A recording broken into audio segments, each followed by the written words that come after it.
이름나이다. 아멘. 예, 하나님의 말씀 마태복음 10장 32절 말씀입니다. 마태복음 10장 32절 말씀.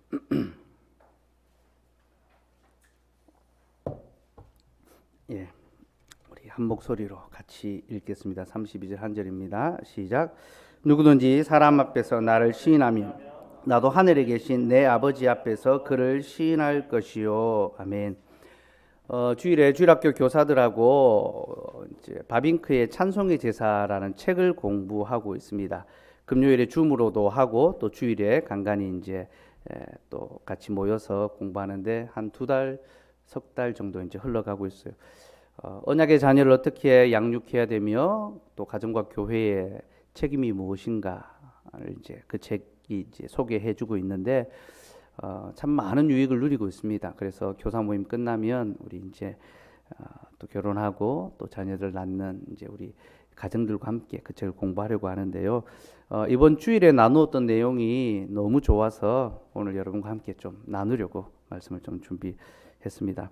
마태복음 10장 32절 말씀을 읽었는데요. 이 말씀은 신앙 고백에 관한 말씀이죠. 예수님께서는 우리가 사람들 앞에서 주님을 시인하면 또 자신도 하나님 아버지 앞에서 우리를 시인하겠다.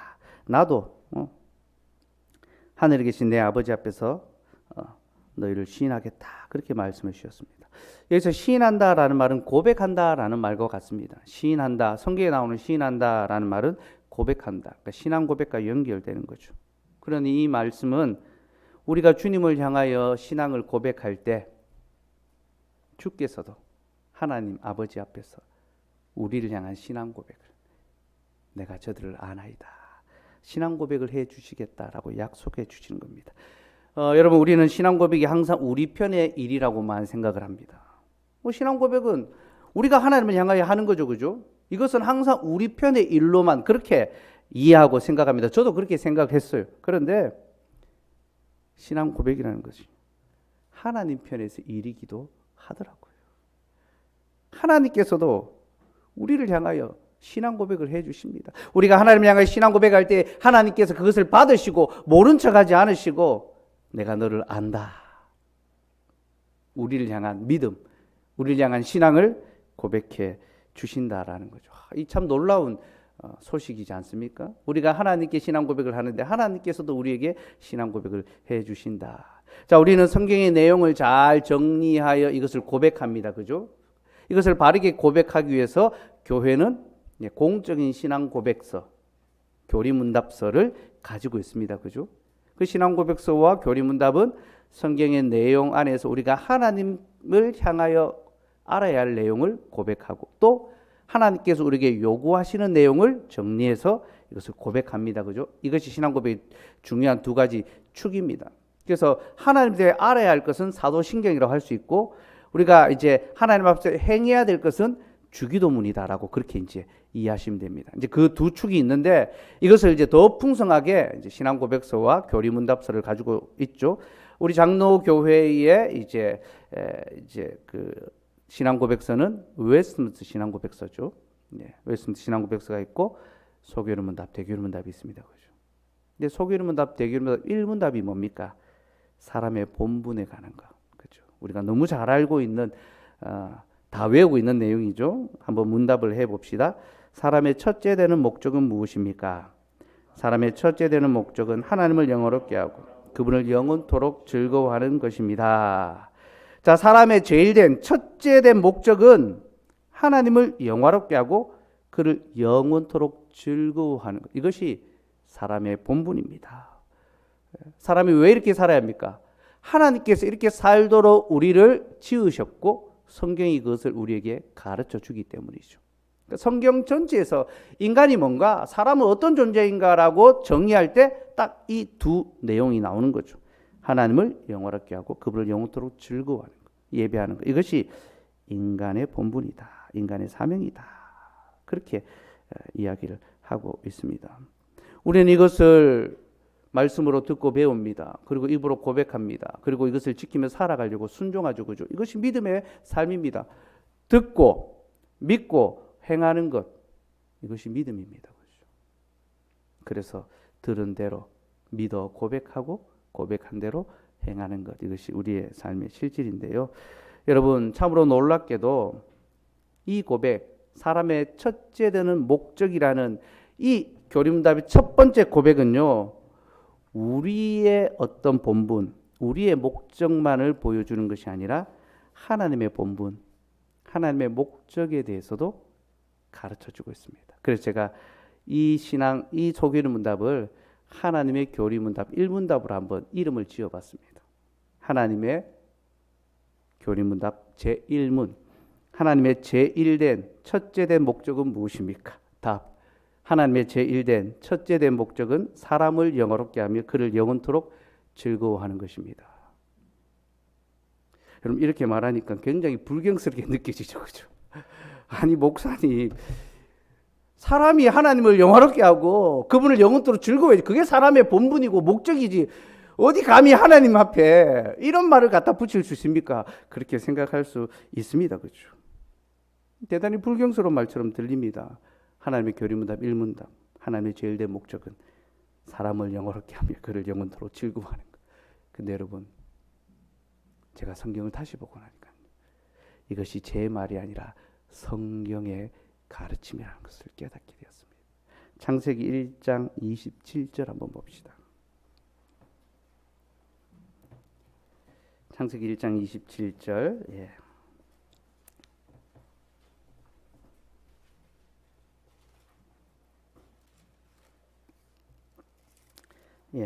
같이 읽읍시다. 시작. 하나님이 자기 형상 곧 하나님의 형상대로 사람을 창조하시되 남자와 여자를 창조하시고. 자, 하나님이 사람을 자기 형상대로 지으셨죠, 그죠? 자기 형상, 영광의 형상이죠. 곧 하나님이 사람을 영화롭게 지으셨다는 겁니다. 영광스러운 존재로. 에베소서는 더 구체적으로 말합니다. 그가 우리를 영화롭게 하셨다. 교회를 영화롭게 하시고 흠과 점과 티가 없게 하셨다. 성경은 하나님이 우리를 영화로운 존재로 지으셨다라고 합니다. 하나님 우리를 영화롭게 하시죠, 그죠? 31절도 한번 볼까요? 31절 읽읍시다. 시작. 하나님이 지으신 그 모든 것을 보시니 보시기에 심히 좋았더라. 저녁이 되고 아침이 되니 이는 여섯째 날이니라. 자, 사람을 지은 다음에 그에게 모든 만물을 다스릴 영광을 주셨습니다.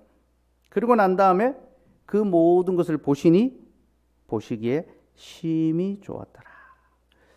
심히 좋았다. 최고로 좋아하셨다는 거죠. 히브리어에서는 이 반복 강조 용법이 없어 반복해서 강조합니다. 그래서 좋고 좋았다라고 이야기하죠. 좋고 좋았다. 이게 뭡니까? 계속 좋으시다는 거죠. 즐거워하시는 거죠. 영원토록 즐거워하시는 것. 그러니 여러분, 하나님의 소교리문답 1문답, 하나님의 제1된 목적이 무엇입니까? 하나님의 제1된 목적은 사람을 영화롭게 하며 그를 영원토록 즐거워하는 것입니다. 맞습니까? 틀립니까? 맞는 말이죠, 그죠? 그게 맞는 말이죠. 사랑하는 여러분, 대단히 놀랍게도요, 하나님께서는 우리를 향하여 신앙 고백을 하십니다. 우리는 하나님을 향하여 우리의 어떤 신앙 고백, 우리가 하나님을 위하여 열심히 살고 하나님의 영광을 위하여 살아가기를 소망하고 그것을 이제 고백하고 그렇게 살아가라고 애쓰고 견디고 버텨내는데요, 하나님께서 더욱 놀랍게도 내가 먼저 너희를 영화롭게 했습니다. 내가 너를 영원토록 즐거워하고 있다. 그렇게 말씀해 주십니다. 그러니 여러분, 우리가 하나님을 영화롭게 하며 그분을 영원토록 즐거워하는 것, 이것은 당연한 삶이겠죠. 그렇죠? 이거는 선택의 여지가 없는 것입니다. 이것은 우리가 너무나 감격적으로 너무 감사하게 마땅히 행해야 할 그런 삶의 방식입니다. 그렇죠? 스바냐 3장 17절 말씀도 한번 볼까요? 같이 읽읍시다. 시작. 너의 하나님 여호와가 너의 가운데 계시니 그는 구원을 베푸실 전능자이시라. 그가 너로 말미암아 기쁨을 이기지 못하시며 너를 잠잠히 사랑하시며 너로 말미암아 즐거이 부르며 기뻐하시리라 하리라. 사랑하는 여러분, 우리의 하나님 여호와께서 우리로 말미암아 기쁨을 이기지 못하시고 우리를 잠잠히 사랑하시며 즐거이 부르며 기뻐하신다. 우리를 영화롭게 하시고 영원토록 우리를 즐거워하신다. 여러분, 이 얼마나 놀라운 고백입니까? 우리가 소규리 문답을 지켜야 하는 이유는 하나님께서 먼저 그 문답을 지켜주시기 때문이죠. 여러분, 제가 그동안 이 소규리 문답 얼마나 많이 가르친지 모릅니다. 특별히 이 1문답은요, 끊임없이 늘 보통 보면 이제 교리문답 이제 시작하면 1문답을 많이 이제 가르치잖아요. 좀 지나가다가 끝을 못 보고 다시 1문답으로 돌아오고, 하이델베르크 문답도 늘 1문답. 1, 2, 3문답을 잘 못 넘어가요. 그죠? 늘 거기에 이제 매여 있는데 1문답이라도 제대로 이제 알고 명확히 이해하는 것도 뭐 중요하고 필요하긴 하죠. 근데 뒤에까지 다 넘어가야 되는데 어쨌든 제가 이 소규리 문답, 1문답을 얼마나 많이 가르쳤겠습니까? 근데 단 한 번도 이 문답을 이렇게 생각해 본 적이 없었어요.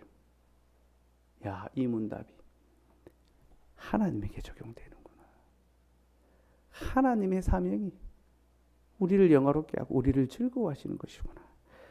와, 이 사실을 깨닫고 나니까요. 이게 막 뭐라고 이 말로 표현이 안 되는 감격, 떨림, 새로운 지평이 하나 열리는 거죠. 야, 교리문답 가르치면서 하나님에 대한 지식이라고 가르쳤는데 내가 정말로 그 문답 속에 담겨 있는 핵심을 내가 못 보고 있었던 것은 아닌가. 주께서 먼저 이것을 행하시고 자기에게 적용하시는구나. 제가 다른 교리문답 책을 보니까 그렇게 설명한 건 없더라고요. 제가 이건 써야 되겠다. 내가 이 독창적으로 내가 한번 써야 되겠다 싶은 마음이 있는데, 진짜 심장이 떨리더라고요. 여러분, 하나님께서 우리를 그렇게까지 사랑하십니다. 우리를 영화롭게 하며 영원토록 우리를 즐거워하십니다. 그러니 창조주 하나님께서 자기를 비워 종의 형체로 이 땅에 오셨고, 그리고 우리와 같은 형제라 부르기 부끄러워하지 아니하셨다. 우리의 형제로 불리기를, 우리와 같은 사람으로 불리기를 부끄러워하지 않으셨습니다. 또한 주님은요, 세상에서 아무런 이 가치와 자격과 어떤 대단할 것 하나도 없는 그런 우리의 하나님으로 불리기를 기뻐하십니다. 히브리서 11장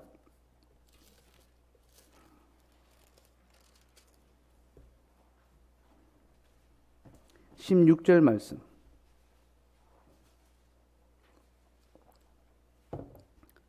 히브리서 11장 16절 말씀 같이 읽읍시다. 시작. 그들이 이제는 더 나은 본향을 사모하니 곧 하늘에 있는 것이라. 이러므로 하나님이 그들의 하나님이라 일컬음 받으심을 부끄러워하지 아니하시고 그들을 위하여 한 성을 예비하셨느니라. 자, 히브리서 11장에서 믿음의 인물들을 쭉 소개하죠. 근데 그 인물들은 다 세상에서 실패하고 패배한 자들입니다. 첫 번째 나오는 인물이 바로 아벨 아닙니까? 죽임을 당한 아벨. 그리고 아브라함과 이삭과 야곱은 나그네였죠. 그 땅을 차지하지 못한 객이었습니다. 이방인이었습니다. 외국인 노동자와 같은 그런 취급을 받는 사람이었습니다. 그들은 세상에서 부끄러운 자들로 불렸습니다. 보잘것없는 자로 불렸습니다. 그런데 하나님 뭐라 하십니까? 내가 그들의 하나님으로 불리기를 부끄러워하지 않노라. 마태복음 10장 32절 말씀과 똑같죠. 그죠? 너희가 사람들 앞에서 나를 부끄러워하지 아니하면, 나를 시인하면 내가 하나님 앞에서 너희를 부끄러워하지 않겠다. 사랑하는 여러분, 우리가 세상에서 얼마나 유명해질 수 있으며 얼마나 성공할 수 있으며 얼마나 대단한 인물들이 될 수 있겠습니까? 그죠? 또 그런 인물이 설정된다 하더라도 그게 뭐 그렇게 거창하고 대단한 것이 되겠습니까? 그죠?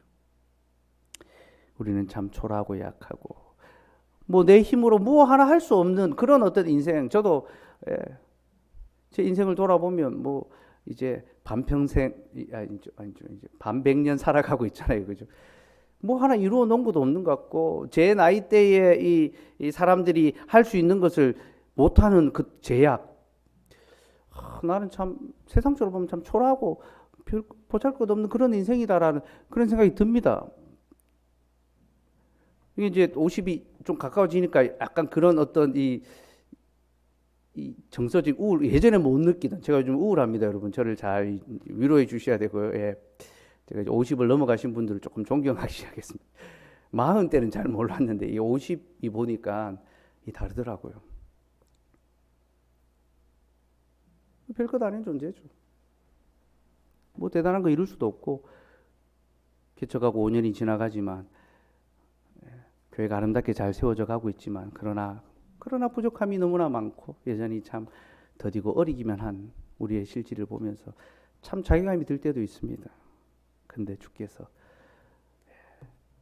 우리와 같은 자의 하나님으로 불리기를 부끄러워하지 않는다. 그러니 여러분, 하나님을 기뻐합시다. 이 세상을 살아가며 잠시 있다가 사라질 썩어질 즐거움을 바라보는 것이 아니라 영원히 썩지 아니할 즐거움, 그 영원하신 하나님을 즐거워하며 살아가면 좋겠습니다. 이것이 우리에게 주신 복된 삶이며 또 기쁨이며 본분입니다. 이 기쁨을 누릴 수 있어야 됩니다. 그것이 소개문답 1문답입니다. 하나님께서 이미 우리를 기뻐하시고 우리도 하나님을 영원토록 기뻐하는 것, 그것이 우리의 제일 된 사명이죠. 명철 형제가 집 가까이로, 교회 가까이로 이제 이사를 하고 난 다음에 주중에 이제 저녁마다 간간히 교회에 와서 이제 말씀을 읽습니다. 지난 월요일에도 보니까 교회에서 성경을 읽고 기도하고 있더라고요. 제가 인사를 하고 싶었는데 방해가 될 것 같아서 이제 그 모습만 보고 이제 갔습니다. 그리고 화요일 아침에 제가 이제 카톡을 보냈죠. 말씀 보고 기도하는 모습이 참 아름다웠다. 카톡을 보내니까 저한테 답장을 이렇게 이제 보낸 겁니다. 감사합니다, 목사님. 지난주 새벽에 말씀 듣고 기도해서 주일이 더 소망되고 기뻤습니다. 그게 너무 좋아서 늘 교회 가서 하나님과 교제하고 싶어지네요. 교회에 늘 가야 하나님과 교제할 수 있는 건 아니지만 제가 하나님과 교제하기는 교회가 가장 좋은 것 같습니다. 어제 지난주 말씀을 통해 배웠던 시편 119편의 말씀을 찬찬히 다시 읽으면서 제 안에 여전한 죄의 본성을 더 발견하게 되고 그로 인해 그리스도 없인 살 수 없다는 기도로 고백했습니다. 시편 기자가 고백했던 의로 인해 핍박받는 삶을 살며 하나님의 말씀에 붙어있는 삶을 살고 싶습니다. 그리고 늘 그리스도 중심의 말씀을 꽉꽉 눌러 담아주신 목사님의 설교의 귀중함을 기억하며 더 듣고 싶다는 마음이 들었습니다. 아주 더 읽고 싶었습니다. 제가 이 부분 더 듣고 싶은 마음이. 제 20대에 가장 감사한 것은 목사님을 통해 하나님의 말씀을 들을 수 있었던 것입니다. 그 말씀이 없었다면 전 여기까지 올 수 없었을 것입니다. 저희 그 감사가 30대까지 쭉 이어졌으면 좋겠습니다. 그런 마음 때문인지 기도 끝에는 목사님의 건강을 위해 기도하게 되었습니다. 목사님께서 더 건강하셔서 부족한 제게 하나님의 말씀을 더 많이 가르쳐 주셨으면 좋겠습니다. 앞으로 더 많이 더 자주 새벽을 깨울 수 있는 기회가 있었으면 좋겠고 우리 교회가 지금보다 더 하나님의 말씀을 따라가는 교회가 될 수 있기를 바랍니다. 목사님께서 보시고 아름다웠다고 해주신 저의 모습이 하나님 보시기에도 아름다웠을 거라 믿으며 앞으로도 계속 그런 경건의 아름다운 꽃을 피우며 살아가는 성도가 되도록 노력하겠습니다. 이렇게 카톡을 보냈더라고요. 제가 이 카톡을 받으면서 하나님께서 우리를 보시고 심히 좋아하셨다. 그 말씀을 다시 한번 각인하고 묵상하고 주께서 우리를 이토록 기뻐하시고 좋아하시는구나. 그리고 우리가 하나님을 기뻐하고 영원토록 즐거워할 수 있는 것. 이것이 정말 우리에게 주신 최고의 복이구나. 사랑하는 여러분, 우리에게 무엇이 가장 큰 기쁨이며 또 무엇이 참된 복일까요? 하나님께서 우리를 영화롭게 하시고 영원토록 즐거워해 주십니다. 그러니 우리가 하나님을 영화롭게 하며 그를 영원토록 즐거워하는 것, 그것보다 우리에게 더 크고 귀한 복이 어디에 있겠습니까? 시편 16편 2절 말씀 같이 읽읍시다. 시작. 내가 여호와께 아뢰되 주는 나의 주님이시오니 주밖에는 나의 복이 없다 하였나이다. 아멘. 찬양합시다.